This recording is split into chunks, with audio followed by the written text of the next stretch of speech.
This is Bill Sang, the author of the Giganotus Rex series. You can find links to purchase the Giganotus Rex books at williamhsang.com, and Sang is Seng. Or you can go to amazon.com. You can find books there. Also, don't forget to like, share, and subscribe to this podcast. Enjoy the show. The Wrath of Giganotus Rex by Bill Sang. Chapter 12. The Wrath of Giganotus Rex. Immediately after G-Rex was sighted, the military was deployed. They began patrolling the entire city. Harpies were the first line of defense, while Nephilim patrolled the streets, and Zeus stood in the heart of the city to protect the gateway to infinity. It was somewhat alarming to think that, as important of a city as Utopia was, there was no evacuation protocol for the general populace. The rulers had air transports to get themselves out, but the celebrities, aristocrats, and other friends of the rulers had to hunker down in their homes, most of which were in the upper levels of the buildings scattered throughout the city. If Giganotus Rex attacked this city, the loss of human life would be staggering. A familiar news report was released that night. It contained much of the information I had revealed about G-Rex. Naturally, it was keeping a significant portion of the report classified, but I was not surprised. I knew how this game was played. At the end of the day, our job is always to make sure our rulers look good. In other words, you would barely even know that this monster had appeared anywhere else before today.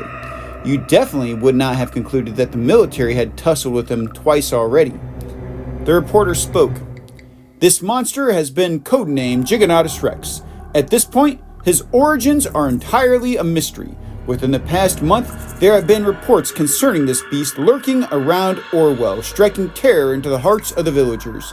It was totally unforeseen that the beast would arrive anywhere near Utopia, but the benevolents want to assure everyone that all is well. A strong line of defense will be positioned in and around the city. Since it has been learned that G-Rex digs tunnels underground, it is nearly impossible to anticipate where and when he will appear. Tonight, we lie in wait of what terror may befall us. We can only hope that the military will terminate him if he returns. The night felt like an eternity, but there was no sign of G-Rex. The next day, pilots had to rotate out to protect them from fatigue. Rotating shifts were established to give them rest so that a fresh body would always occupy every vehicle and war machine. But the daylight hours saw no sign of G-Rex. As the sunlight faded away and the spotlights of the military were lit, the monster was spotted just outside of the city. Most of the benevolents had decided to leave Utopia via personal air transport units. They would be taken away to another city just in case the worst possible scenario would play out. I, however, am a reporter. I had the story of the millennium before me, and I couldn't risk missing a moment of what might happen despite what carnage I might fall victim to. I found my perch at the tallest point in the city. I was in the gateway to infinity. I was nearly 1,000 feet up and could see virtually everything that was happening throughout the city as it unfolded. This is William Stevens. What I am reporting to you tonight is an unspeakable and unimaginable spectacle. What we see before our eyes is a creature that emerged from ancient times, squaring off against mankind's most advanced military technology. In all frankness, this could be my last report. My life could be extinguished as I record tonight, so I may give away privileged information. I have seen this beast and what he is capable of. The units that protect the city are nothing but a joke in comparison to him. The Harpies are flying death traps, and the Nephilim are like dolls. Nothing mankind has devised can match the ruthless might and battle instincts of this monster. Nonetheless, we hold on to the hope that these valiant men can rescue the city. Harpies swarmed toward G-Rex. Those that arrived first on the scene started blasting him with bursts from their plasma cannons.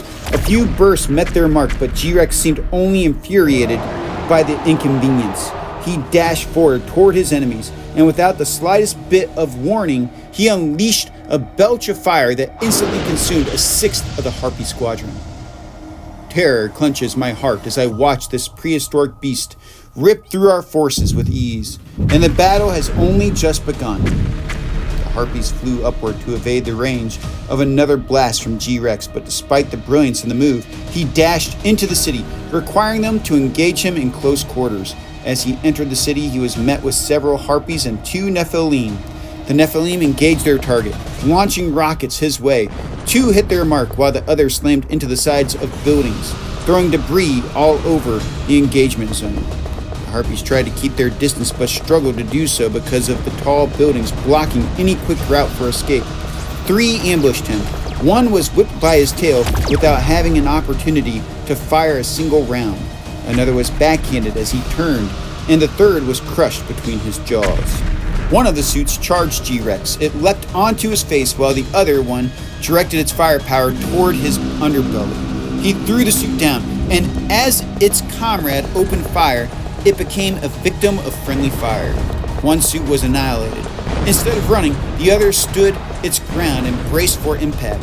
It started throwing powerful punches at G-Rex as it was swept off its feet by the gigantic reptile. G-Rex then got both of his hands on the suit, bit down on the torso, and ripped it in half. This is a horrible sight.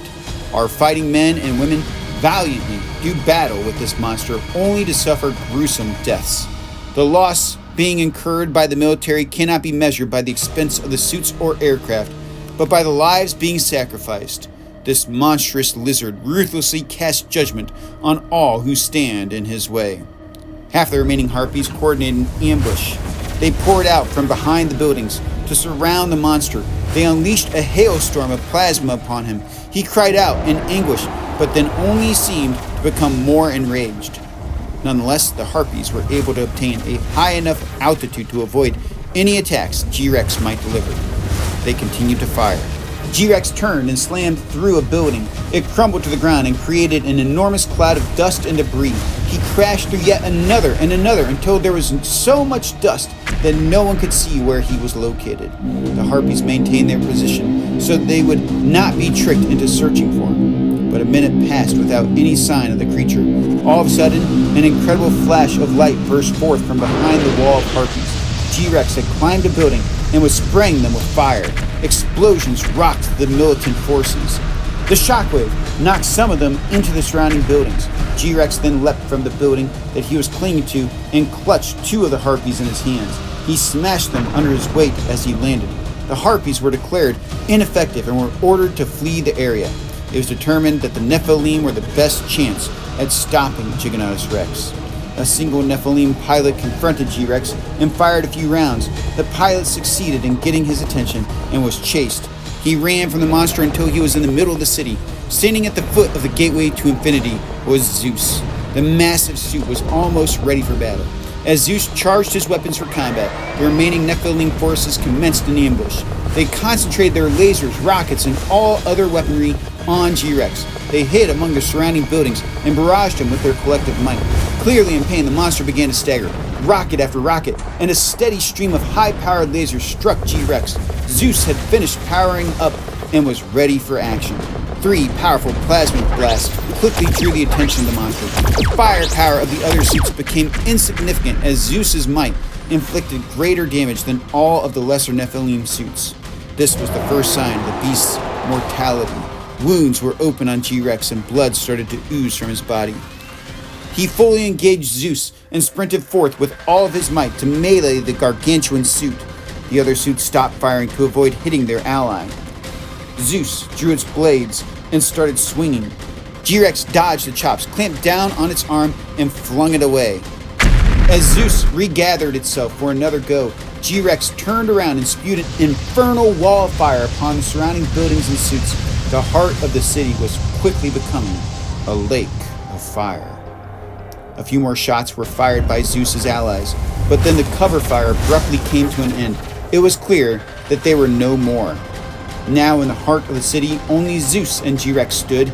G-Rex snarled in anger as he prepared to attack his opponent once again. He coughed out a ball of fire that connected directly with his opponent, who withstood the blast and charged through it. Zeus charged G-Rex and latched onto his neck, jabbing him with one of his blades. G-Rex thrashed violently and shook Zeus to the ground. Zeus stumbled but regained its composure before launching its next attack. Zeus deployed its laser weapon and proceeded to unleash its plasma cannon again. G-Rex dodged the plasma fire but could not evade the laser. The laser burned against his skin and further infuriated him. He fired back with his breath and melted Zeus's laser cannon. Zeus continued to fire his plasma cannon as G-Rex circled his enemy. Zeus turned to keep G-Rex in sight. Unbeknownst to the pilot, G-Rex's tail had wrapped around his suit's ankle. Zeus was yanked to the ground. G-Rex took the opportunity to pounce on his opponent. Zeus flailed to prevent him from biting the suit's head off. G-Rex pinned Zeus down and ripped an arm off. Along with the arm, the suit's plasma cannon was also lost. He immobilized the other arm and erupted with one more round of fire that incapacitated his enemy. As I beheld the hopeless scene, I continued my documentation of the event. I stand here as a witness to a horror that mankind has long forgotten. The most powerful weapons ever forged were thwarted with ease, leaving a city with over 100,000 people in ruins. G-Rex was victorious. His enemies had either been destroyed or were fleeing the city. The city itself was becoming a pit of fire as all of the buildings burned. He stands in the heart of the city, in a sea of fire, admiring his devastating work.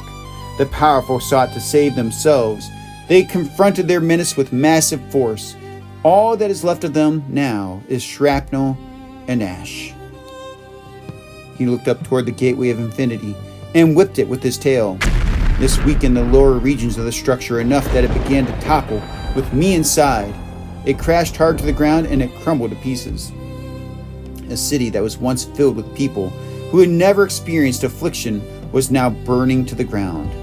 Those who remained in the city were left either dead or dying. Not many would walk out of this alive. If you weren't crushed under a building, the toxic fumes were certainly enough to kill you. A city with the most powerful and advanced forces had fallen in one night by the hands of one creature. The most valiant of human efforts proved vain in comparison to his all-surpassing might. It will take time for the survivors to regroup and plot out a new strategy for engaging this beast. After seeing the horror that he brought upon us, I don't believe that there is any more hope for mankind.